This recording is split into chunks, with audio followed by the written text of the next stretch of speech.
many of you, let me ask you a question. I'll start this morning. How many of you are fans of something? Soccer maybe, football, baseball. Everybody a fan of something? Are you a super fan?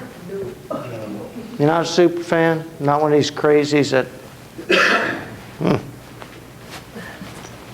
Well, there is a super fan I read about this week.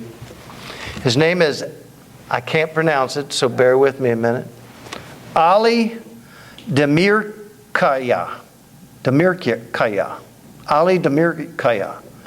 He is a Turkish superfan who has literally been banned or barred from ever entering the Turkish stadium in that whatever city that was for his outrageous behavior.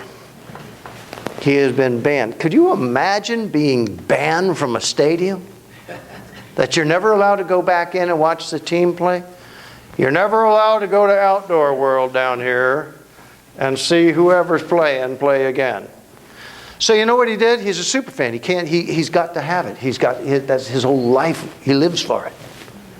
Dresses, paints himself all up, screams, hollers, dances, goes crazy in the stands. They finally had to get rid of him because he's just aggravating the stew out of everybody else. You know what he did? Honest goodness, I'm telling you the truth. He went and rented a crane, a giant crane with a bucket on it. And it lifts him up 6.5 stories just outside the stadium. Now, he's on public land. His crane is. Now the thing reaches over the other land, and he stands up there and shouts like crazy, making just a total nuisance of himself. But the Turkish government has decided he's no longer on their property, so he's allowed to be there. Now that's a fan. A rich man. A voice from above is what I call it.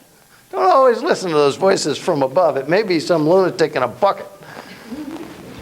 How many are you that excited about Jesus? I'll bet not too many of us are. You know, because if you get to be that excited, then people call you what? A Jesus freak, man. Remember back in the 70s? There used to be a group called Jesus Freaks. And they became Jesus people.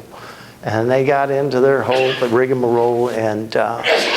But at a very trying time in our nation when, you know, I liken the 70s unto Grand Central Station with 8 different trains coming in full blast at the same time.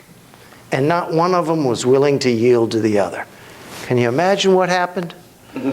That was the 70s. You had the Black Panthers, you had the white protests, you had the anti-war, you had the women's lib and burning bras and all that. You had the hippies and the yippies and the yuppies and the duppies and you had everybody and their mother saying, me first, or else. You remember that? Cities were burning. Boy, they got excited about that, didn't they? Protesting. Everywhere. You know, we think protest is a big deal today. In the 70s, everybody protested. They woke up in the morning and they carried a sign to the breakfast table. I don't like Ritz. Everything was a protest. Crying out loud, you couldn't talk to your neighbor unless you protested him. But despite the madness and the chaos and the craziness, there was passion. There was passion. How many of us today have a passion like that? We believe in the greatest Savior of all times.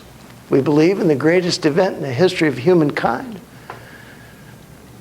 And yet we talk about it in whispers because we don't want people to know. That's kind of sad. Today we're looking at a little man named Zacchaeus, a little guy. So little he couldn't see over the crowd. So like a child, he climbs up in a tree because he knows Jesus is coming down that main road. There's only one road through Jericho anyway. He climbs up in a tree so he can get a glimpse of the Savior. Now this is Zacchaeus. We're going to talk about him in just a minute.